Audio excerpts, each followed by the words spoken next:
안녕하세요. 오늘은 피부 가려움, 아토피에 좋은 봄나물, 약초 소리쟁이 효능과 먹는 법에 대해서 알려드리겠습니다. 봄에 먹을 수 있는 봄나물은 거의 대부분이 항암, 항산화, 면역력에 좋습니다. 정말 독초도 봄에 새싹으로 먹으면 몸에 좋은 게 있을 정도로 봄나물은 우리 몸에 면역력을 높이고 건강하게 해주는 기운이 넘치는 식물입니다. 시골에서 흔하게 구할 수 있는 봄나물들이 우리 몸에 얼마나 유익한지, 옛날 사람들이 즐겨 먹었던 나물들이 얼마나 면역력을 높이고 체력을 좋게 만드는지 하나씩 알아갈 때마다 새삼 감사함을 느낍니다. 우리 몸도 결국 자연을 닮아갈 때 가장 건강한 상태로 유지할 수 있다는 생각이 듭니다. 저는 아토피 때문에 고생을 많이 했었기 때문에 피부 가려움증, 아토피에 좋다는 약을 다 써보고 병원에서 치료받고 처방을 많이 받았지만 아직까지 완벽하게 아토피에서 벗어나지 못했습니다. 구충제를 한 달 정도 꾸준히 복용할 때는 확실히 아토피에 효과가 있었지만 그 후 약을 끊고 생활하기 시작하니 다시 아토피가 스물스물 올라오기 시작해서 지금은 쑥등과 봄나물, 약초로 피부 가려움과 아토피를 개선해 가고 있는 중입니다. 봄나물이나 약초에 대해서 공부를 하면 할수록 놀랍고 신기한 게 봄에 나는 대부분의 봄나물들은 피부 가려움, 아토피에 효과가 있다는 사실입니다. 그 중에서도 아토피에 특화되었다고 해도 과언이 아닐 정도로 피부 가려움이나 피부 염증, 아토피에 좋은 약초가 소리쟁이입니다. 소리쟁이는 시골에서는 정말 흔하게 볼 수 있습니다. 옛날에는 나물로 먹었다는 이야기만 들었지 한 번도 먹어볼 생각도 안 했고 약초라고 알고는 있었지만 사용할 생각도 하지 않았습니다. 그런데 소리쟁이의 효능이 아토피, 피부 가려움, 염증에 정말 좋다는 기록들을 접하면서 최대한 다양한 방법으로 소리쟁이를 먹기 위해서 노력 중입니다. 개인적으로 소리쟁이를 자주 먹기 시작하면서 아토피도 많이 개선되고 있습니다. 만약 저처럼 아토피, 피부 가려움 때문에 고생하시는 분이라면 지금 제철인 소리쟁이를 맛있게 먹고 피부에 바르거나 샤워할 때 현금물로 사용하면서 꾸준히 관리하시면 아토피나 피부 가려움에 효과가 있을 것이라고 확신합니다. 자연으로 치료하는 것은 부작용도 없고 여러모로 몸에 좋은 것이 느껴집니다. 지금부터 소리쟁이의 효능과 먹는 법 자세하게 알려드리겠습니다. 지금 피부 가려움, 아토피 때문에 고생이라면 이거를 끝까지 들어주세요.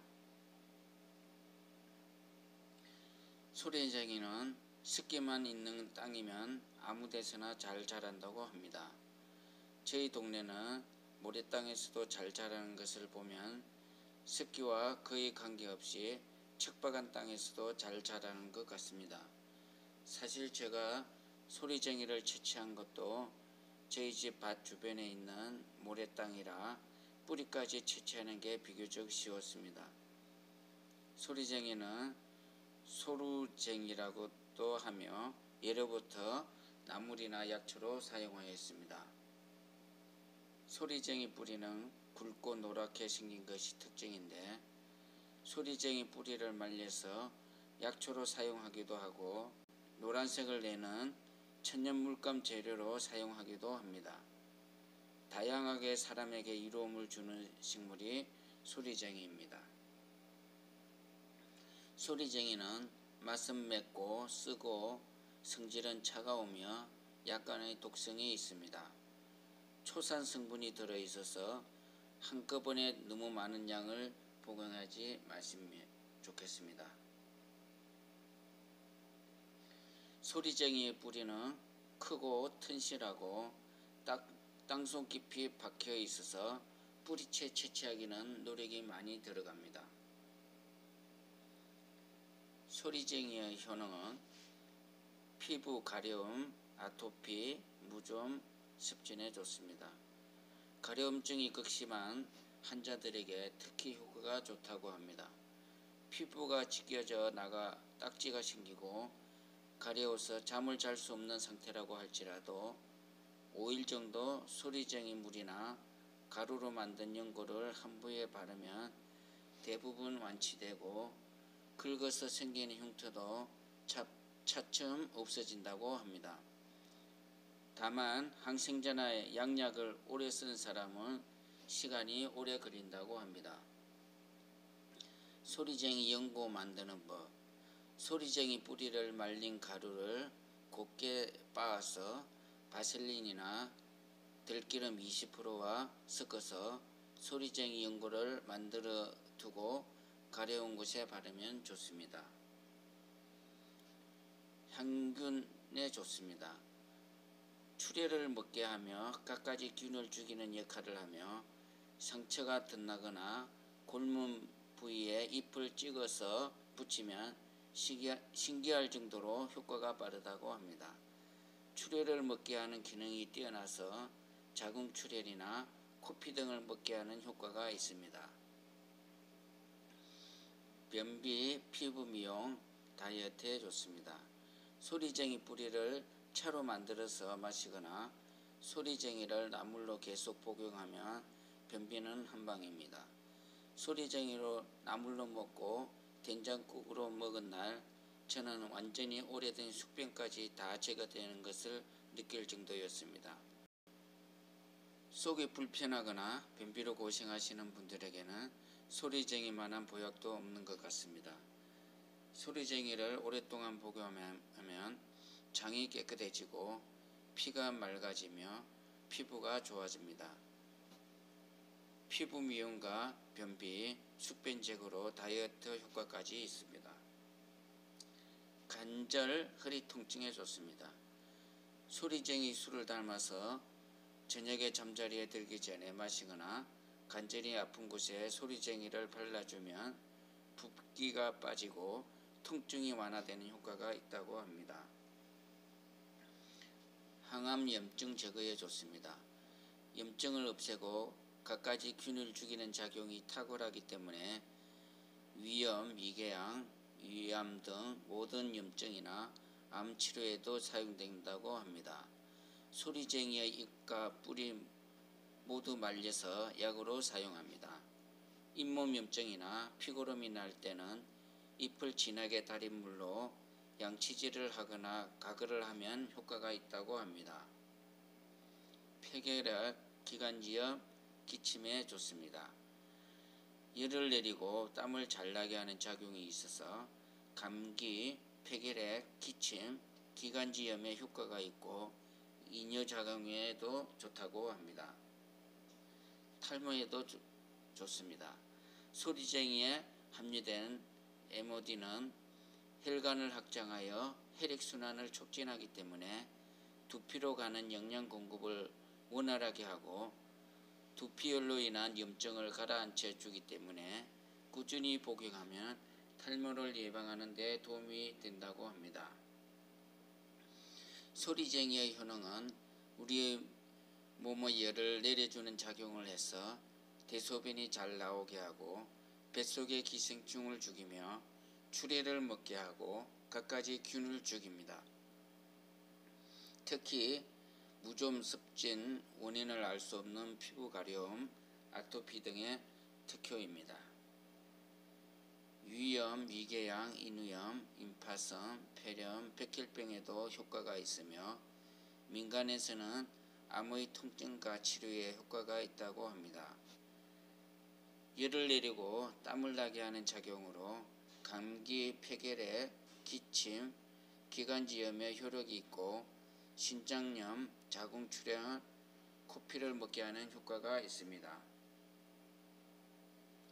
소리쟁이 먹는 법. 소리쟁이를 잎을 살짝 데쳐서 새콤달콤하게 나물로 무쳐 먹으면 정말 맛있습니다.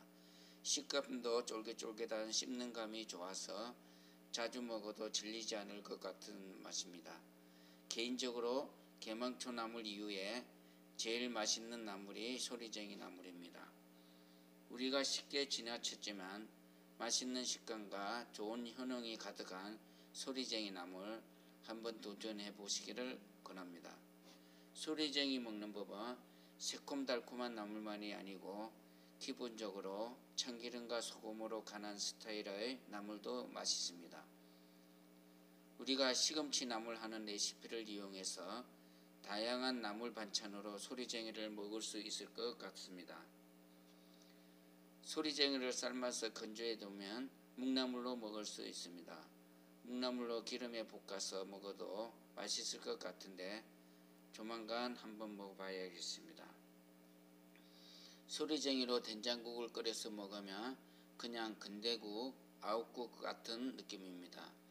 특이할 만한 냄새가 난다거나 미끈덕거리는 그런 특이한 맛은 없어서 무난하게 먹을 수 있는 된장국이 됩니다. 소리쟁이 된장국은 보약이 따로 없는 만병통치약이니 최대한 제철에 다양한 요리법으로 많이 먹어두면 좋을 것 같습니다. 소리쟁이 보관법. 소리쟁이를 봄에 뿌리까지 채취해서 소리쟁이 잎은 살짝 데쳐서 말린 후 묵나물 형태로 보관하면 좋습니다. 바짝 말리면 실온에서 보관 가능해서 반찬으로 먹거나 물을 끓여서 먹을 수 있습니다. 소리쟁이 차로 마시는 것도 먹을만합니다. 그렇게 맛나는 차는 아니라서 자주 먹게 되지는 않지만 약이다 생각하고 하루 한두 잔 가볍게 마시는 것도 좋을 것 같습니다. 소리쟁이 뿌리차로 먹을 수도 있고 말린 뿌리를 가루로 내어 연고등을 만들어서 약으로 사용할 수 있습니다.